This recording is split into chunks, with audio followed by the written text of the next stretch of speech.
You're watching NTC News, DeKalb County's only television news source, on the campus of Northern Illinois University and from the Northern Television Center. This is NTC News Tonight. The new DeKalb police station has caused a lot of controversy in the past few months. Good evening. I'm Farrell Cole, and thanks for joining us. And I'm Ryan Sherwood. DeKalb's police chief is weighing in on the importance of the new station and how it will benefit the community. The current police station is no longer up to the standards of a modern station. There are cracks in the walls, holes in the ceiling, shattered tiles, and damaged lockers. With little to no room for storage, the holding cells are used for storage. The holding cells that are being used are in poor repair. The interrogation room is too small, and the locker rooms are still co-ed. After 45 years of sharing the municipal building, the DeKalb Police Department will finally have its own building. When I compare this facility, our current police station, to the new police station, one thing it has over this is space, and space designed for a modern police force. Just a few weeks ago, the groundbreaking ceremony for the new building took place on Lincoln Highway. Construction began just a couple of months ago and is now underway. We look to, in November, to be putting up some of the walls, and hopefully before the snow flies we'll have walls and maybe even a roof up so we can work through the winter. With their new location, the DeKalb Police Department will be able to respond to crime without being hampered by a passing train. I feel safer knowing that there's more police around campus. Hopefully the crime rate will go down.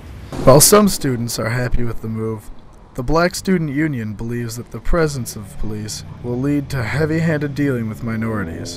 In DeKalb, Ryan Sherwood, NTC News. By this time next year, the new police station should be up and running.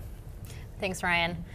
If you live in DeKalb, you are already seeing savings in your power bill. The city of DeKalb recently switched their electric providers from ComEd to First Energy.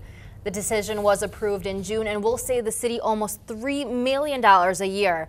The average family in DeKalb will save around $220 a year. The housing market in DeKalb County has showed some encouraging signs.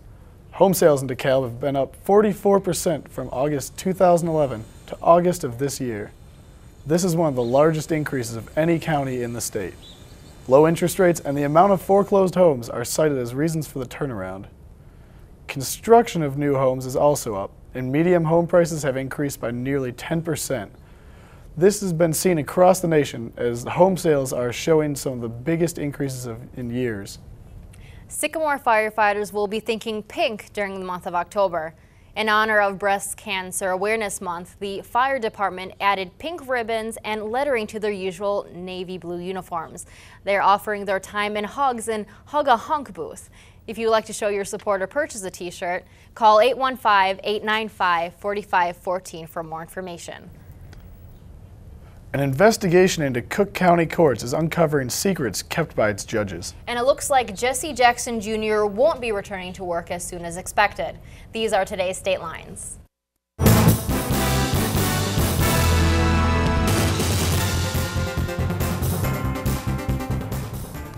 An investigation by Chicago Tribune reporters shows that judges in Cook County have sealed hundreds of files since 2000, some of them improperly or without reason.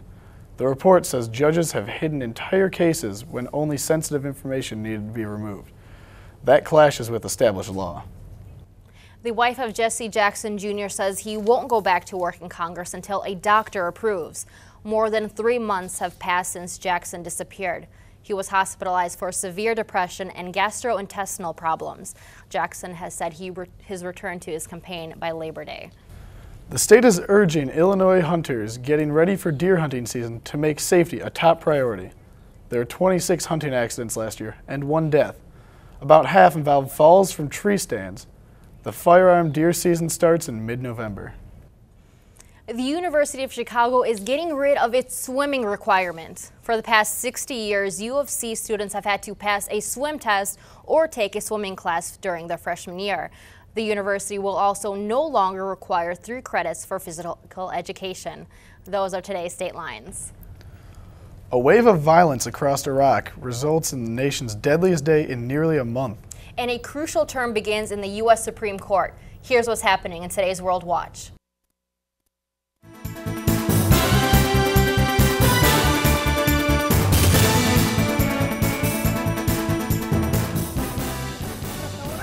At least 30 people have been killed in a wave of coordinated bombings across Iraq. 7 explosions hit in or near Baghdad. It's the deadliest day in Iraq in nearly a month. At least one Shia shrine was struck. The bombings come just days after dozens of inmates escaped from a jail in the northern city of Tikrit. The U.S. Supreme Court begins a new term today, and justices are facing a range of explosive issues over the next several months. They include affirmative action in university recruiting, same-sex marriage, voting rights, and abortion. You may remember the last term ended with major cases, including the controversial so-called Obamacare healthcare law. In Moscow, a court has been postponed. The appeals hearing the all-girl punk band Pussy Riot. One band member says she wants to replace her lawyer. In August, 3 band members were sentenced to 2 years in prison over a protest at Moscow Cathedral, where they sang a song critical of Russian President Vladimir Putin. President Barack Obama is in Nevada prepping for Wednesday's debate with Republican Mitt Romney. Romney himself is getting ready in Massachusetts. Obama is supposed to huddle with top advisors at a desert resort ahead of the face-to-face meeting. Denver is the site of the first of 3 debates between the two. And that's what's happening in today's World Watch. Well, it's been a little chilly outside the past few days. Yes, it definitely has. And Stephanie Mead is here. And Stephanie, what's the weather looking like this week? Well, it's a little cloudy today compared to last week. It was tons and tons of sunshine, but today, you know, the sun is peeking out a little bit through those clouds, but temperatures are staying rather consistent through the rest of the week. We might get a little bit of cool down, but here's temperatures around the area. In DeKalb, we're seeing 70 degrees, Chicago at 67, and Kankakee at 68. Stay tuned. You guys are watching NTC News Tonight.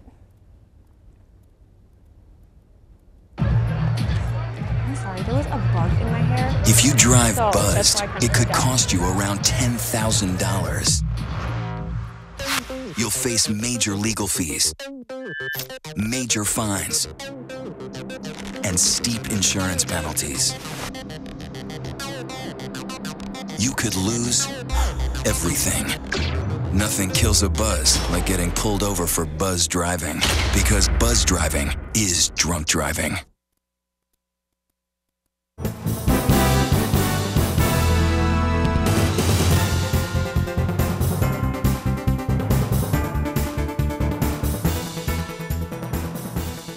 Welcome back. Again, today was a beautiful day outside. A little bit of clouds here and there. We're around 70 degrees, and we're staying nice and seasonably warm for the time of year. As we look at our surface maps, as you can see, we have this cold front in the area that is going to be giving us slight chances of rain.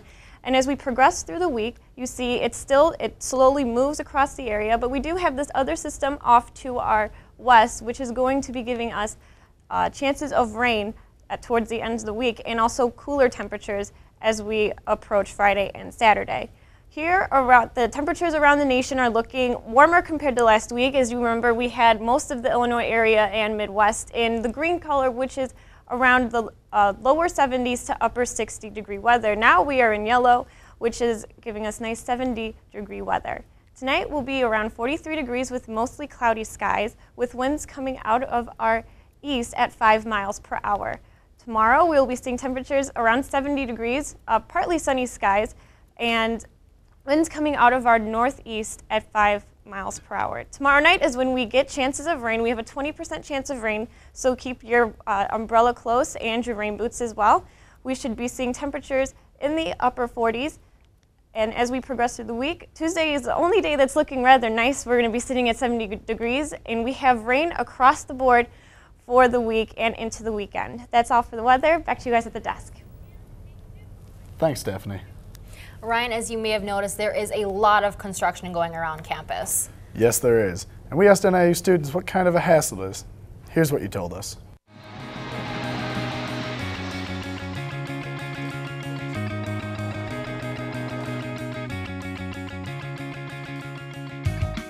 construction causes a lot of problems around campus. Mainly as being a student, you know, we were at the bus and everything, so the bus has a big delay.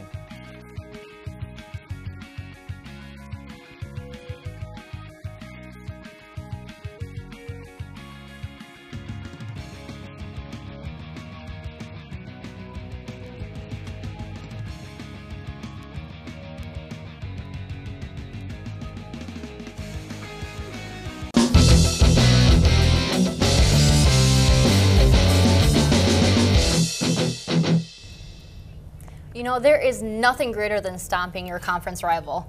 You got that right.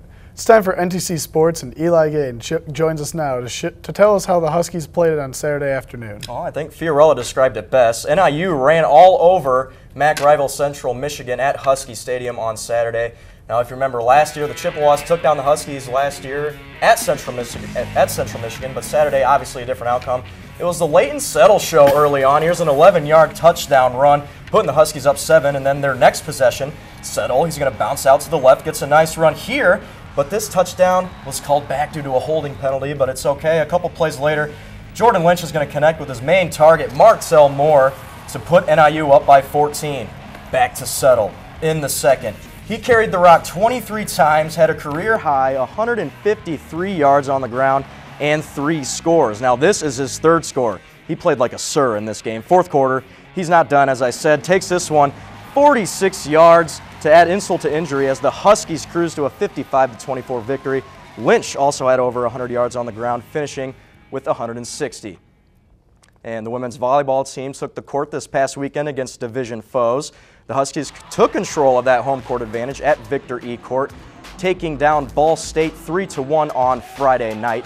But that game wasn't the only one that they had at Victory Court. On Saturday night, Toledo came in where they played the Rockets, and it was pretty much the same result in this one, except the score. The Rockets ended up falling to the Huskies 3-0, and the Huskies are now 12-8 on the year. And both the men's and women's soccer teams were on the road this weekend against conference rivals. The women's team was at Akron on Friday night playing the Zips. Forward Francis Bukaitis scored the game's only goal in the 40th minute to give NIU the victory, and then yesterday they traveled to Buffalo and walked out with a 1-1 tie. And for the men's team, they traveled all the way down to Florida to play Florida Atlantic for their MAC opener. It's the team's 2nd win of the season. They won the game 2-0. James Stevenson got his 3rd goal of the year, and that is tied for the team lead. And in sports notes today, the Sox and Cubs are getting ready to call it a year with 1 series left for the season. And it's not looking very good for Sox fans. They fell to the Rays 6-2 yesterday and fall 3 games back to Detroit in the AL Central with 3 games remaining. The Cubbies, well, hey, they've been out of the hunt since pretty much April, but they're still trying to avoid that 100-loss season. So I still think they have something to play for. They beat the D-backs 7-2. Some NFC North action yesterday. Minnesota paid a visit to Ford Field to take on the Lions. Not a lot of offense in this game. The Vikings had 2 special teams touchdowns, including this one in the third quarter. Marcus Sherrills takes it 77 yards to give Minnesota a 2-touchdown lead. In the last seconds, Matthew Stafford couldn't get the throw off for the Hail Mary. The Vikes improved to a 3-1 record this year, 1st in the NFC North. America's game of the week was between Green Bay and New Orleans. Drew Brees hooked up with Joseph Morgan for 80 yards, giving the Saints their first lead of the game in the 3rd quarter. But it was Aaron Rodgers and those Cheeseheads. They got the lead right back in the 4th. They take the lead 28-27 in a good one. And now it's time for the play of the day. It was an exciting week, if you recall, for the Ryder Cup between the USA and Europe. Now, yesterday, the U.S. had a 10-6 match lead heading into yesterday's singles event, and it didn't end good for the Americans. And why did it not end good? Well, it was a simple 6-foot up-the-hill putt from Martin Keimer to retain the cup for Europe. It was tied for the greatest comeback in Ryder Cup history, and as you can see, emotions were high as the Europeans stunned the Americans on their own soil. In Chicago, you got to give a big congratulations to Europe. And one last thing, guys, if you're an NFL fan, you're going to love tonight's game. The Bears are traveling to Dallas to take on the Cowboys at 7:30 tonight on ESPN.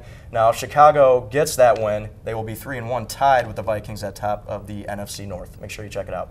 Thanks, Eli. Coming up, a big anniversary for a small gadget in music history. We'll have the story when we come back. In 1977, an 8-year-old boy picked up the game of golf from his father. The odds of that same boy then making it to the US and European Pro Golf Tours, 1 in 7 million. The odds of the Big Easy winning the US Open twice, 1 in 1.2 billion. The odds of him having a child diagnosed with autism, 1 in 88. Ernie Els encourages you to learn the signs of autism. 30 years ago today, the music industry changed forever thanks to these little discs. On October 1st, 1982, the first commercial music compact disc was released.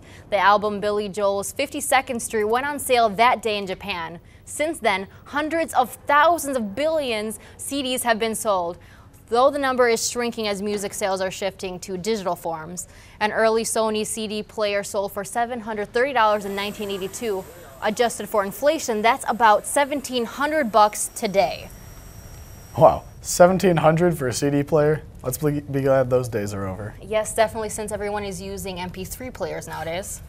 That's all for us here at NTC News Tonight. Join us again at the same time on Wednesday. Thanks for watching. Goodbye, everyone.